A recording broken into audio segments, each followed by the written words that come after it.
Hey, second time's a charm. This is the first time we've aired live with Lynn, and I appreciate everybody coming by.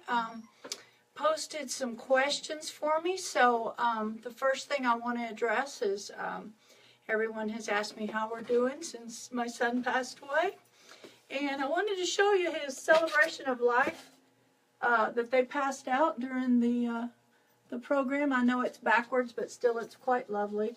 In case those of you who don't know, my son passed away Sunday the 26th of February, and we're really rejoicing because he's 100% cancer-free, and that's wonderful, and that's what's sustaining us, and we know someday we'll see him again because he was a born-again Christian, and so we're doing okay. We really are, day by day.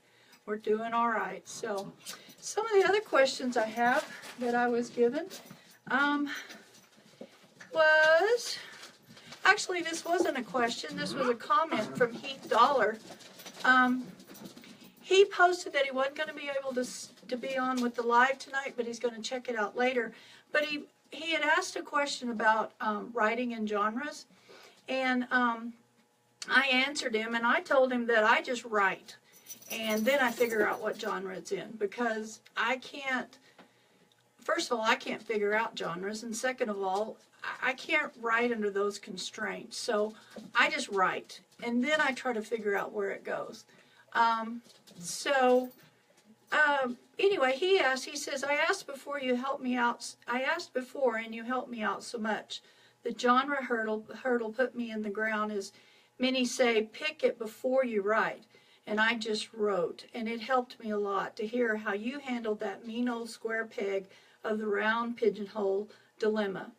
Though I won't be with you live, I know others will be helped. And I want to thank you, Heath. I really appreciated you saying that to me, and I wish you the best in your writing. Some of the other questions that I've been given was, says, when did you know you were a writer? It's kind of a funny question because, gosh, over 30 years ago, I had a wonderful neighbor named Georgia Bond. And she actually was very interested in writing, and so the two of us took a creative writing class together. And lo and behold, I had a little bit of a ability to write, and I enjoyed it. But I had little kids then. Trent was like 4, and Nisa was a newborn, and so I just didn't have time. Through the course of time, you have your seasons and all of that, and there came a time when we took my mother and my sister in. My mother had dementia, my sister's a special needs.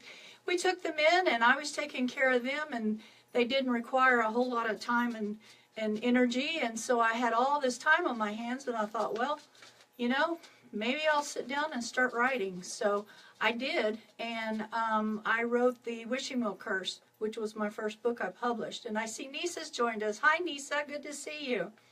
Are you seeing any others? I've got Paul working here in the background for me. He's my producer, and he's keeping up with what's going on for me because I'll probably miss stuff. Anyway, so that's kind of how I got started. Almost a fluke, just because my neighbor was interested in it, and so I got interested in it. And like I said, you know, my father was the ultimate storyteller, and he always knew just when to hit the punchlines and when not to, and when to hold back on information. And I learned a lot from him, and he was the one that could really chew the fat with the people. And I got to tell you, his stories were a whole lot better than what the reality of the situation had been. But still, I got those genes, and I appreciate those of you who enjoy my stories because they are fun to write. I see George is with us. Hi, George. Listen, got some information about George in a little while, but George, if you want to go ahead and post your link to Amazon, feel free to do so, because I'd like for the people to know about your books too, and I'll talk about that in a little bit. I've also been asked, where do your ideas come from? And you know, that's not a simple answer, because I kind of, everything I do, I think, that might make a good story, or I'll hear something on the radio and I'll think, gee, that might make an interesting story, or something kind of off that's not normal, and things like that. We go on vacations, it's like my mind's always thinking where's there a story in this, you know? And it's really kind of funny how I'll come up with ideas. So they really kind of come out of everything, and it's just life. They come out of life, you know. Another really good question that I've been asked, because I write under Christian fiction, but I also write ghost stories and paranormal and stuff like that. And a lot of people want to know, as a Christian, how do I address the fact that I write about ghosts?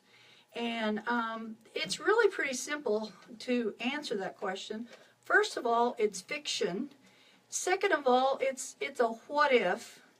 And third of all, I don't feel like it's anti-Christian to write about ghosts. My stories, the people in my stories don't conjure up ghosts. They just happen to be there and they interact with them. And in the Wishing Well Curse, they actually help them. And they end up crossing over, and one actually is saved before he crosses over. And my theory in that is that until you've actually stood before the throne, you still have a chance to accept Jesus as your Lord and Savior. But that's me, and that's the what if. What if you could do that? So that's how I justify that. If you'd like to know more about that, we're going to post a link to an interview that I did with George McVeigh a few years ago, and it addressed this very subject. George McVeigh is a pastor, and he was a really good source to help me figure out how to articulate that was okay with me and with him. So anyway, so if you, we'll post that link. Are you doing that for me? I did. Okay, we posted that link so you can go to that interview with George McVeigh and myself, and you can see more about what I said about writing about ghosts and being a Christian author. Let's see, that probably is everything. Are you seeing any other questions? No. Nope, no other questions. So Ellen, it's great to see you. Thank you for coming. Appreciate that, and I appreciate the little thumbs up that are going across and the hearts, because that really helps get this broadcast out. So what's going on with me? I have finished up the sequel to Fertility Pirates, and we are in beta read phase right now. It's going to go to my grammar Nazi, who is the most wonderful person in the world, and she is awesome with grammar where I am not. And it's going to go to her, and then we're going to actually publish, and it's called Cloned Chaos. We're going to publish April 6th, which is my husband's birthday, and we're going to have a release party on Facebook where we're going to have some guests that are going to give away some of their books, and we're going to have some prizes and some trivia questions. Then at the end of that, we're going to do another live session like this for some Q&A or whatever you want to talk to me about for about 30 minutes afterwards. And it's going to be a big day. So April 8th, keep that on your calendar, and I'll be reminding you also. The other thing I've got going on is I have taken my first 3 books, the Spirit of Destiny series. It's the Wishing Well Curse, Thorns of Betrayal, and Secret Voices. And I have submitted them to audio readers, and they've interviewed for me, done an audition, and I've accepted 2 of them, and they are going to read the books and submit them. So soon, like maybe this summer, I'm going to be able to have those 3 books available on audio as an audio book on Amazon. So stick with me, and we'll see how that goes. I'm really hoping it'll be good. The 2 people that I've accepted so far are awesome, and their voices are perfect for the main character to me, and so I'm real excited. Erla, I see you're on. Hey, good to see you. Let's see. We've also got a new series. I am branching out. I am stretching my wings, so to speak, and I am doing something completely different from what I've ever done before. This is not going to be under the umbrella of Christian. It's going to be contemporary romance, but it's going to be clean read. But what we're doing is 3 of us, 3 authors are coming together, and that's George McVeigh that I mentioned earlier, and Robin Dieter, and myself. And we are writing a series that's called Phantom Horse Series. Now, it's a contemporary romance, so it's set in today's time, and it's in Colorado, which made me very happy because both of the authors are not in Colorado. They're in West Virginia and Pennsylvania, I believe, is where Robin's from.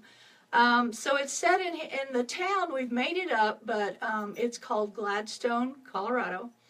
And the mayor of the town is trying to revive the economics of the town. And he has decided that since they have this folklore of their great-great-grandfather Harold's ghost, who always shows up whenever someone's in trouble or needs help, the mayor has decided to call in a paranormal investigation team. Some people are in favor of it and some people are not. But old Mayor Hal is going to the extreme of wanting to change the name of the town to Phantom Horse, Colorado. And that's not going over very well. So anyway, we've got a lot of characters, and the three of us are working together. Each of us is writing a book, so we will each write 3 books for now. We're going to start out with 9 books. We're going to start releasing them in September, which is my birthday, and we'll release 1 book a week for 3 weeks, and then we'll release 1 book every 3 weeks. So we'll keep you posted on that too. Tonight I'm going to read 1 scene of the first chapter of the book I'm working on, which is book 2. Pastor George McVeigh is working on book 1, and Robin is writing book 3. So that's how that's going, and we'll do that later in this session. Let's see. Also want to remind you that I have a newsletter, and if you're not subscribing to it, I encourage you to do so, because this kind of information that I'm talking about is going to be in that newsletter. And other things too. Those of you who know me, I've got 3 dachshunds, and right now we've got 2 more puppies that are fixing to be adopted. So I've got stories about my dachshunds. I've got 4 chickens in my backyard. I've got stories about them. I have a special needs sister. Her name's Leanne, and I have stories about her and I and things that we do together. And then I've also got updates on what's going on with my writing and what I'm publishing and what I'm working on. And so if you want to subscribe to my newsletter, we're posting that as well. It's a link that'll take you, that'll let you get the subscription, but it also lets you get a free book that is a collection of 4 stories that I wrote. They're short stories. One of them's about my dachshunds. The other 2 are just, one's paranormal, one's a little different from that, and one's actually inspired by Leanne, my sister, who is blind and deaf, and it's about a blind deaf marine biologist. So you get that for free if you sign up for my newsletter. And like I said, the newsletter comes out about every quarter, and I'm not going to bombard you with a bunch of stuff other than that. So another thing you can do, and I'd appreciate it, is if you subscribe to my blog. And I put out stuff on that every week. I'll interview other authors. I'll give you updates and cover reveals and sneak peeks at stuff that I'm writing, and just all kinds of different things. And I generally try to get something out about every week on that blog. So if you'd like to be part of that, just sign up for the blog, and you'll get that too. Okay, well, it's time for the read. If anybody has any questions, just post them in the comments there, and Paula will let me know about it, and then I'll answer your question. So here we go. We're going to read. This is the Phantom Horse Bridge series, and my book is called Phantom Readings, and this is chapter 1. Something was wrong. Mystery Stone Star felt it before she heard it. 5 sets of wind chimes tinkled, signaling a customer had entered her crystals and gift shop. The specifically chosen chimes passively harmonized the atmosphere of Misty's store and balanced her own personal chakras every time a customer entered or exited. It worked better than a constant burning of ginseng, and it cost less. She could not allow the negativity of any sort to settle in her establishment or penetrate her personal auric field. Misty closed her eyes and allowed the E, D, and A chords to restore her personal strength and life energy and insight. But something blocked her harmony. She focused on the sensation. The chimes really grated on the person at the door. She opened her eyes and smiled. "How may I help?" Samantha Gladstone had drawn up taunt. Her aura was filthy with blue. What happened to make Misty's sister's unusually effervescent disposition so full of fear? Misty needed to distill Sammy's solar plexus chakra immediately. "Hey, Sam." "Hey, Nancy," Samantha sighed heavily. Misty glanced at the door and back at Sam. "I'm going to vent my feelings now. Why do you refuse to call me by my legal name?" "I'm sorry, Misty. I called my big sister Nancy for 16 years. I can't just suddenly start using a different name for you." Misty crossed her arm over her midsection. Flowing purple taffeta sleeves hung to the knees of her wispy gypsy-style skirt. "It's been 9 years. She drew in a deep breath. You came here to discuss your inability to adapt to change, or what?" "No, I'm sorry," Samantha winced. She obviously had an agenda for this impromptu visit. "I wanted to ask you a huge favor." "What kind of favor?" Misty turned to the tea cabinet and began mixing some aromatic leaves together in a small Asian bowl. She shaved some ginseng root and poured it all into the tea infuser and lowered it gingerly into the ceramic teapot.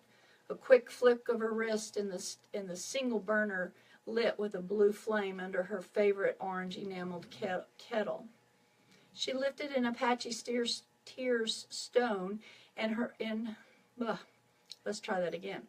She lifted an Apache tear stone from a basket of assorted stones and crystals and held it against her palm. She needed its friendly vibrations to protect her from Sammy's negative emotions. The dark stone grounded and protected Misty at the same time. Her tea cabinet had been an antique wood-burning enameled cast-iron stove. Their dad, Henry Gladstone, had helped put in the gas line, and a pie cupboard above it for storage. The oven was storage too. Only the one burner supplied heat for the tea she brewed for herself and special customers. There wasn't anybody on the planet more special than her baby sister, except for Cousin Harry, of course. He was truly her best friend. Sammy wrung her hands. You know how when we were little and we swore on all that was honorable and holy? What do you want, Samantha?" "Now bear with me." She ducked her chin and breathed. "So you remember, right?" "Yeah, Sammy, I remember." "Well, for example, if I auditioned for a play and it was like my lifetime dream to be part of this play and I got the part, you'd come to the play, wouldn't you?" Pleading eyes lifted to meet Misty's. Sure." Misty handed her sister a delicate cup and saucer filled with the tea she had just concocted. "Really? Oh, Misty, thank you." Sam hurriedly sipped the tea and then grimaced. "Drink up. You need this." "So you're in a play?" "No, I'm singing a special in the church," Sam uttered as quickly as possible. "What? You tricked me!" Misty slammed the cup and saucer on the table. Crystals hanging from chains on a tea frame swung from the sudden quake. "It's the same as performing a play. It just happens to be inside of a church during service. Please, Misty, I'm so terrified." "I can tell," Misty muttered. "Dad did this to me. Reverend Begley overheard Dad talking to Caitlin Idleman, my own co-teacher." Sam pounded a fist against her heart. "About my singing and how they loved to hear me, and I never did it in front of anybody. The Reverend bullied Dad." Well, that's what Dad said. "He had no wiggle room. He told Dad the church was the perfect environment for me to face my fears, where I'd be surrounded with love and acceptance." Sam gulped her tea. "Misty, either I sing the special or Begley hinted Dad would be pulled from deacon status because a deacon had to exhibit a healthy family life and and he was doing wrong by me, my coddling my fears and singing in public. Oh, Misty, Samantha sobbed. Oh, Sammy, Misty genuinely mirrored her sister's heartbreak. Both girls knew their father's status in the church, what it meant to him. They also knew how hard it was to oppose the mighty Reverend Dr. Obadiah Begley. Samantha sniffed. It's a solo. I'm singing a solo in front of the whole church. She broke down crying again. And I need you there. Please say you'll come. In fact, I'll pick you up. Misty opened her mouth to speak, shaking her head. And then she rounded the motion of her head to a nod. Oh, Sammy, how do you get yourself into these messes? Sammy dragged a crooked finger under her eyes. I don't know, she winced. Okay, Misty barely breathed the word. Sam gulped down the last of her tea, wiped her eyes, and set the cup on the tabletop covered with a sheer shiny cloth, covering its rustic surface. She leapt toward her sister and engulfed her in a vice-grip hug. Thank you, Misty. Thank you. See you Sunday, 8 o'clock. I'll be here to get you. Misty stared at her wind chime-covered door through veiled eyelashes. How did she get roped into going to church? She swore she'd never step foot in that bigoted, judgmental hypocrite. She sighed. If her only sister was singing a solo in front of the entire Greater Endeavor Outreach Ministry Church, she supposed she could go. For her.